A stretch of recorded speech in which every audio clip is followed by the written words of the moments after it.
Kisah Nabi dan Rasul. Kisah Nabi Adam alaihissalam. Asal mula langit dan bumi.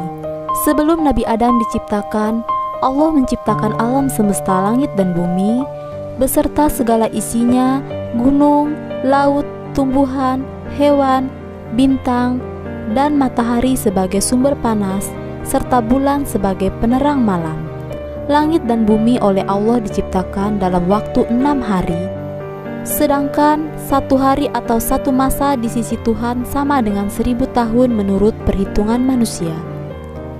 Allah Maha Kuasa, apabila menghendaki sesuatu cukup berfirman, kun payakun, maka jadilah.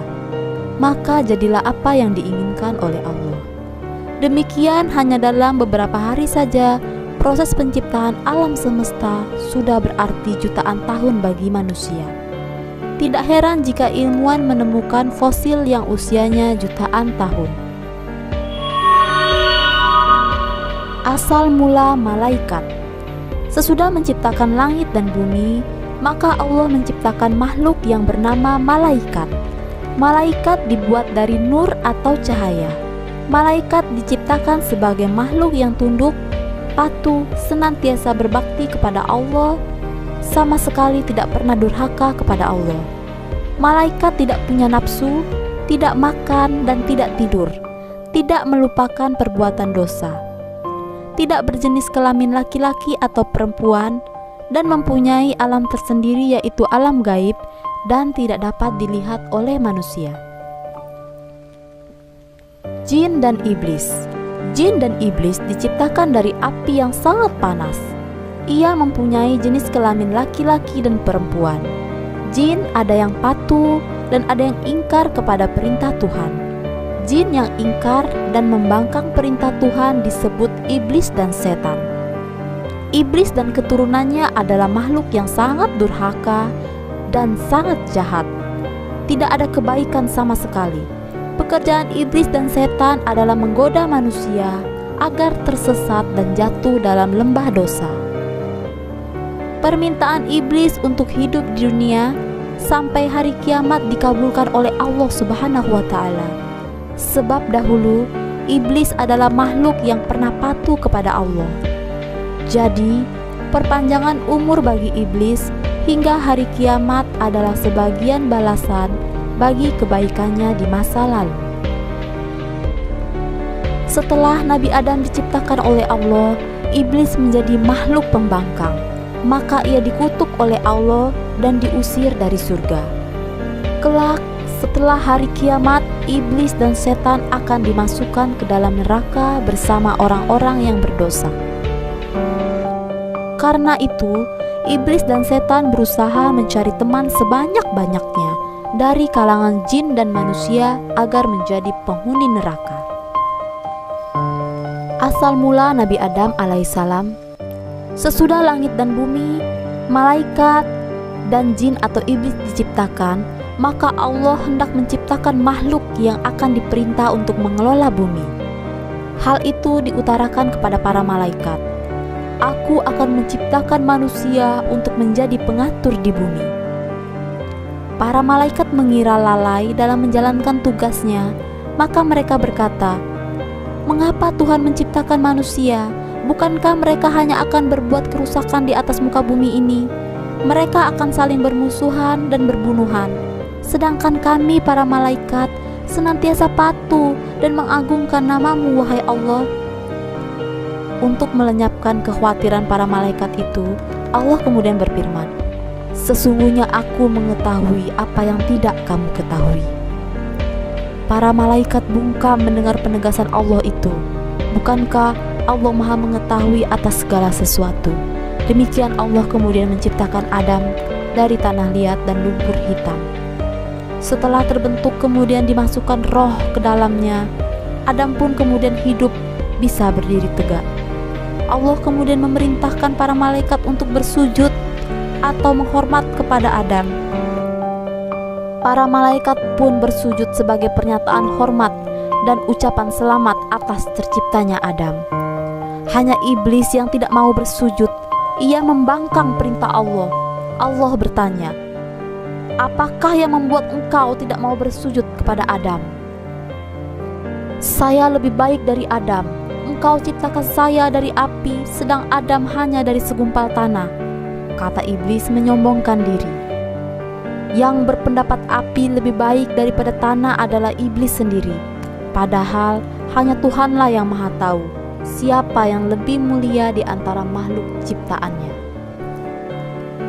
Allah murka mendengar jawaban iblis. "Hai iblis, keluarlah engkau dari surga. Sungguh tidak patut kau tinggal di sini lagi, dan terkutuklah engkau selama-lamanya." Iblis berkata, "Wahai Tuhan, engkau kutuk dan engkau usir aku dari surga karena Adam. Saya rela, tapi kabulkanlah permohonan saya untuk hidup lama hingga hari kiamat nanti." Permohonan iblis dikabulkan. Ia akan dibiarkan hidup sampai hari kiamat tiba.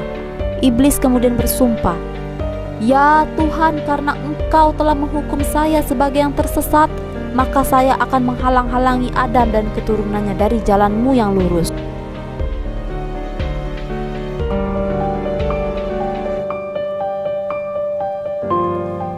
"Saya akan mendatangi mereka dari muka dan belakang, dari kiri dan kanan," begitu kata iblis. Itulah sumpah iblis. Ia bertekad akan menyesatkan Adam dan keturunannya agar mereka menjauhi perintah Tuhan, berbuat kekacauan di muka bumi, saling bermusuhan dan berbunuhan satu sama lain. Allah berfirman, "Untuk melawan segala tipu daya dan akal busukmu, aku beri manusia senjata yang ampuh. Dengan akal itu, aku bimbing mereka dengan petunjuk-petunjuk agama. Aku tuntun mereka ke jalan yang benar. Dengan akal itu, manusia akan mampu membedakan mana yang benar dan mana yang salah. Siapa yang tidak menggunakan akalnya, tentu dapat kau sesatkan. Mereka yang sesat itu akan mempertanggungjawabkan perbuatannya padaku di hari kemudian." Mendengar firman Allah, iblis semakin benci kepada Adam. Ia kemudian mendekati Adam. Diperiksanya seluruh tubuh Adam. Ia mencari titik kelemahan Adam.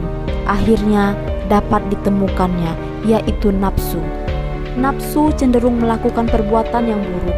Bila manusia cenderung menurutkan hawa nafsunya, maka sangat mudah bagi iblis untuk menjerumuskannya. Allah kemudian mengajarkan kepada Adam nama-nama benda yang dilihatnya. Dengan demikian, Adam mengetahui nama-nama benda yang ada di muka bumi. Itulah pengetahuan pokok yang nanti diperlakukan untuk mengatur dan memelihara bumi. Kepada para malaikat, Allah ingin membuktikan kemampuan manusia untuk mengatur dan memelihara bumi. Maka berfirmanlah Allah kepada malaikat, "Hai malaikat, sebutkanlah kepadaku nama-nama benda itu." "Maha suci Engkau ya Allah, tidak ada yang kami ketahui selain apa yang Engkau ajarkan kepada kami. Hanya Engkaulah yang mengetahui segala-galanya," kata malaikat dengan penuh takjub. "Hai Adam, beritahukanlah kepada mereka nama-nama benda-benda itu," firman Allah. Adam kemudian menyebut nama-nama benda yang diketahuinya.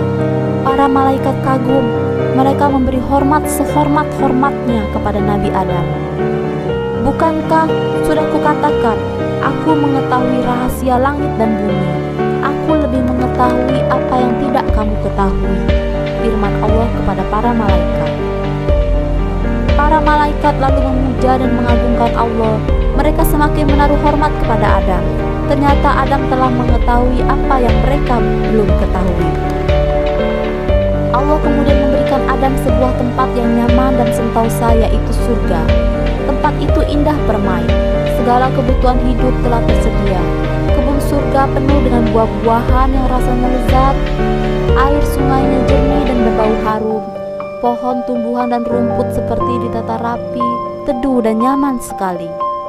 Sebenarnya tempat itu sangat menyenangkan. Adam berkeliling menjelajahi kebun-kebun, taman-taman, tapi ia merasa kesepian karena Nabi Adam tidak mempunyai kawan. Diciptakannya ibu umat manusia. Adam merasa kesepian karena tak mempunyai teman atau pasangan. Padahal ia melihat semua binatang yang ada di surga itu hidupnya berpasang-pasangan. Rasa sepi dan sedih membuatnya letih. Adam pun tertidur pulas di bawah pohon yang teduh. Allah Maha Tahu, Ia mengetahui pula yang bergerak di hati Adam, yaitu ingin mempunyai teman. Maka selagi Adam tidur, Allah menciptakan manusia lagi yang diambil dari tulang rusuk Nabi Adam sendiri. Manusia itu lain jenisnya dengan Adam. Ia adalah seorang wanita dan dinamakan Hawa. Ketika Adam bangun dari tidurnya, ia pun terkejut. Adam mengusap-usap matanya seakan tak percaya. Ia melihat seseorang duduk di sampingnya. Wanita itu indah, cantik dan menakjubkan. "Siapakah engkau? Mengapa berada di sini?" tanya Adam dengan tersenyum.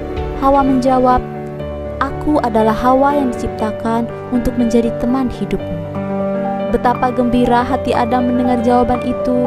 Ia memuji dan bersyukur kepada Allah Subhanahu wa Ta'ala yang telah mengabulkan keinginannya sehingga ia tidak merasa kesepian lagi. Hawa telah ditakdirkan menjadi istri Adam. Sepanjang hari mereka bersukaria di taman surga. Keduanya dapat bersenang-senang sepuas hati.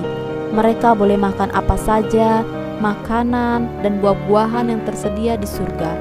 Hanya satu yang dilarang oleh Allah, yaitu tidak boleh memakan buah kuldi. Jebakan iblis. Iblis telah bersumpah untuk menyesatkan Adam dan keturunannya. Ia berdaya upaya agar Adam terusir dari surga.